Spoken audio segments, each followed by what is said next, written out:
कुछ भी नहीं जानता नहीं हूँ कुछ, बस आज भगवान की कृपा हुई आप लोगों से आशीर्वाद पाने की, तो सोचे आशीर्वाद आप लोगों से लिया जाए तो भगवान का नाम स्मरण किया जाए कि कैसे ऐसे आप हमें माँ और पापा की याद बहुत दिनों से आ रही थी। माँ पापा जहाँ हैं वहाँ हम जा नहीं सकते हैं, तो आपके शरण में आ गए हम माँ और पापा का आशीर्वाद लेने, माँ पापा की कमी को दूर करने के लिए। क्योंकि जिनके मम्मी पापा हैं उनको तो क्या कहें, उनसे पूछिए जिनके माँ और पिताजी नहीं हैं कि क्या होता है। मैं तो वैसे पुत्र को ये एक संदेश भी देना चाहता हूँ कि आपके माता पिता रहते हुए भी अगर आप अपने माता पिता से दूर हैं तो आप अभागे हैं। क्योंकि इस संसार में जब हम छोटे थे, बच्चे थे, तो जब माँ किचन में जाती थी, माँ जब रसोई घर में जाती थी, जब चौके में जाती थी माँ, तो लगता था कि सारी दुनिया वहीं पर उतर आई है। माँ इतना प्यार लेके जाती है। माँ जब तवे पर हाथ चलाती है तो लगता है कि सारी दुनिया वहीं ठहर गई है। न स्वाद उस आटे में होता है, न उस स्वाद उस रोटी में होता है, तो फिर स्वाद आता कहाँ से है? स्वाद आता है कि एक माँ पूरी तरह से खुद ही उतर जाती है उस रोटी में, उस आटे में, उस तवे पर, उस स्वाद में माँ ही खुद उतर जाती है। माँ अपने छोटे बच्चे को खुद अपने हाथों से खाना खिलाती है। माँ उस समय इंसान नहीं नज़र आती है, माँ उस समय एक देवी का रूप नज़र आती है, देवी का अवतार नज़र आती है, एक दुर्गा नज़र आती है उसमें, एक सरस्वती नज़र आती है उसमें, काली भी नज़र आती है अपने बच्चों को रक्षा करने के लिए। और ऐसे पुत्र अपने माँ से दूर रहते हैं, संसार में रहते हुए भी अपने पिता से दूर रहते हैं। जब माता कैकेयी राजा दशरथ से प्रभु श्री राम के लिए 14 वर्ष का वनवास मांगती है, प्रभु श्री राम माता के पास जाते हैं तो सौतेली माँ ही, लेकिन माँ आखिर माँ ही होती है। किसी पुत्र को सीखना है अगर तो प्रभु श्री राम से सीखिए।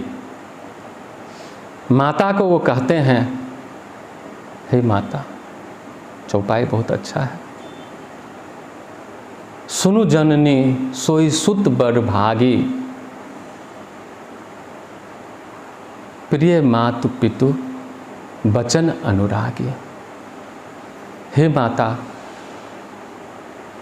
वही पुत्र बड़भागी है, धन्य है,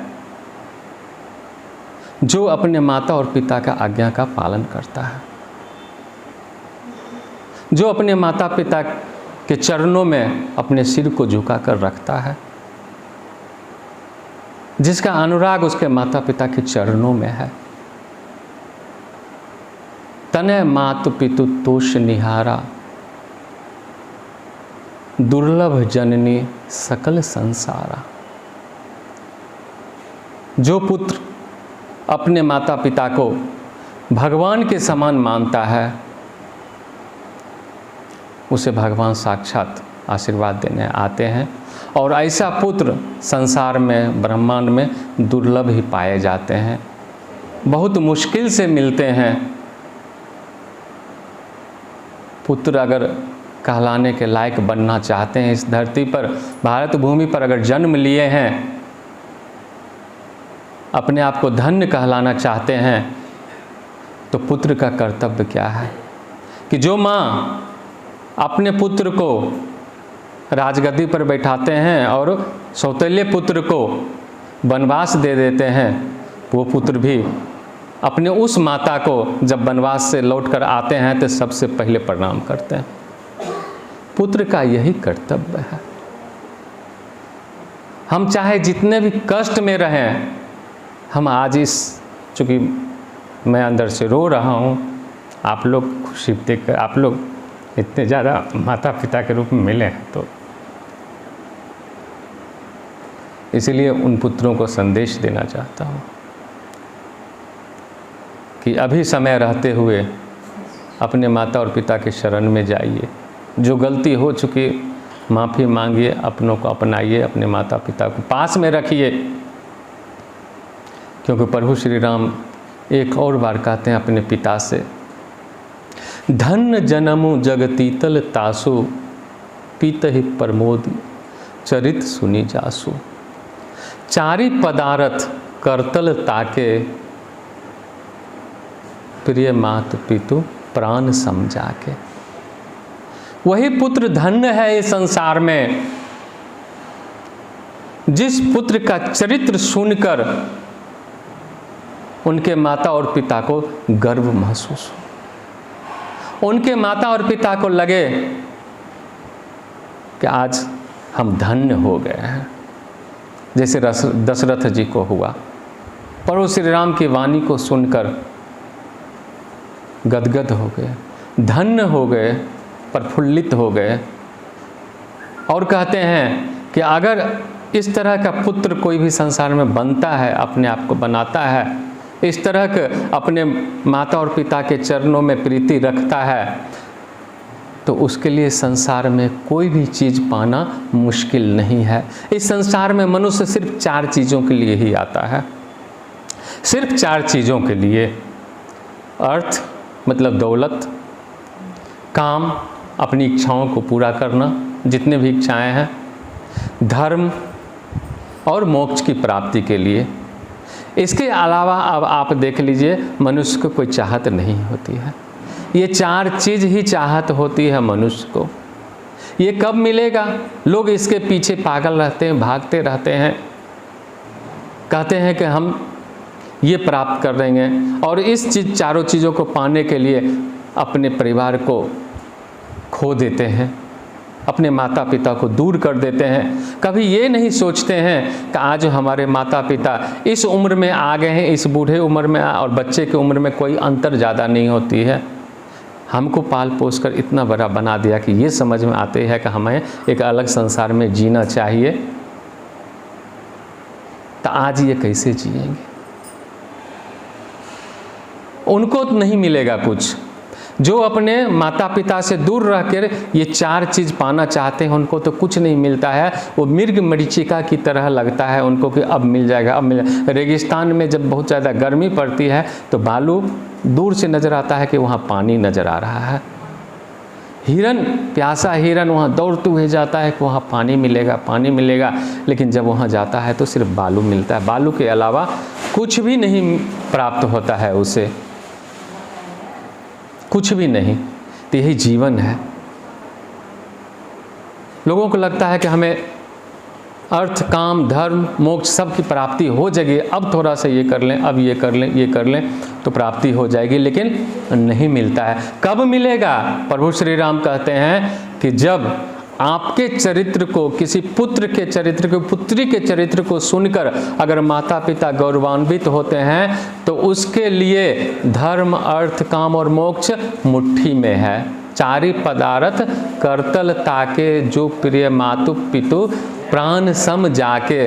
जो व्यक्ति, जो पुत्र पुत्री अपने माता पिता को प्राण के समान समझते हैं, उसके लिए 4 पदार्थ उसके मुट्ठी में है, कहीं उसे भटकना नहीं पड़ेगा, उसे संसार में यही सारा चीज़ प्राप्त हो जाएगा। ये समझना पड़ेगा, अन्यथा भटकते रहेंगे, मृग मरीचिका की तरह घूमते रहेंगे, कुछ संसार में मिलेगा नहीं। अगर आप संसार में सांसारिक चीज़ प्राप्त भी कर लिए तो शांति नहीं मिलेगी। बहुत सारे लोग कहेंगे कि नहीं, ये तो कथा की बातें हैं, रामायण की बातें हैं, अध्यात्म की बातें हैं। सत्य होता है क्या? तो आप सुनिए, एक सत्य मैं बता रहा हूँ, सत्य घटना है। अमेरिका में एक डॉक्टर थे, वहीं पढ़ाई किए, वहीं डॉक्टर बने, फिर नौकरी वहीं करने लगे। लेकिन उनका अपने पिता के प्रति बहुत स्नेह था। हर एक जन्मदिन पर, उनके अपने जन्मदिन पर उनके पिता हमेशा एक पत्र लिखा करते थे, स्नेह भरा पत्र लिखा करते थे हर एक बार। लेकिन इस बार क्या हुआ, उनका जन्मदिन बीत गया, लेकिन अभी तक उनके पिता का पत्र उनको नहीं प्राप्त हुआ। एक सप्ताह के बाद उनके पिता का पत्र प्राप्त होता है और उसमें सिर्फ इतना लिखा हुआ रहता है कि पुत्र स्वदेश लौट आओ। सिर्फ इतना लिखा रहता है। पुत्र ने उस पत्र को आज्ञा के रूप में लिया। अपने जितने भी सहपाठी थे, उनके काम करने वाले, कॉलेज वाले, बॉस थे, जूनियर थे, सीनियर थे, सभी थे, उनको सबको एक पार्टी दिए। बोले कि आज के बाद मैं अमेरिका छोड़कर जा रहा हूँ, अब वहीं रहूँगा, स्वदेश में ही रहूँगा। तो सभी ने पूछा ऐसा क्या, क्यों जा रहे हो? तो उन्होंने कहा ये पिता का आदेश है, पिता का आदेश है। बोले ऐसा क्या आदेश दे दिया, ऐसा तुमने क्या आदेश में महसूस किया जो सिर्फ आदेश आया और इतना बढ़िया करियर छोड़कर जा रहे हो तुम? ऐसा कहीं होता है क्या? अब जो वो डॉक्टर उन लोगों को बताए, जरा ध्यान देंगे, अब जो डॉक्टर उन लोगों को बताए, अगर ये दिल में उतर गया किसी भी व्यक्ति के लिए तो भारत धन्य धन्य हो जाए, भारत फिर से विश्व गुरु हो जाएगा, भारत फिर से सोने की चिड़िया हो जाएगा। उन्होंने कहा कि दोस्त, पिता का आदेश क्या होता है? पिता का आदेश महसूस करने के लिए भारत में जन्म लेना पड़ेगा। जो व्यक्ति भारत में जन्म लेगा वही पिता के आदेश को महसूस कर सकता है। यह है भारत भूमि, यही प्रभु श्री राम किए। और वो व्यक्ति कोई और नहीं जिन्होंने कहा कि पिता के आदेश को महसूस करने के लिए भारत में जन्म लेना पड़ेगा, वो कोई और नहीं, डॉक्टर प्रताप चंद्र रेड्डी, जो पूरे भारतवर्ष में अपोलो अस्पताल के मालिक हैं, जिन्होंने अपने पिता के आदेश को महसूस किया। आज देखिए कहाँ है, पूरे भारत में अपोलो अस्पताल है और सबके मालिक वही हैं। प्रभु श्री राम को राजा दशरथ, उनके पिता, कभी ये नहीं कहे कि राम तुम वन को चले जाओ, कभी आदेश नहीं दिए। आदेश तो उनकी माँ का, कैकेयी का था। क्या राजा दशरथ बोले एक बार भी कि राम तुम वन को चले जाओ? वो तो हमेशा ये कहते रहे कि नहीं, मेरा वरदान को ठुकरा दो, मेरे इस आदेश को ठुकरा देना जो माता के द्वारा तुम्हें मिल रहा है, तुम मत जाओ, मेरे सारे पुण्य नष्ट हो जाए, मुझे दुनिया भर के सारे पाप मेरे में समा जाए, लेकिन राम तुम वन को मत जाओ।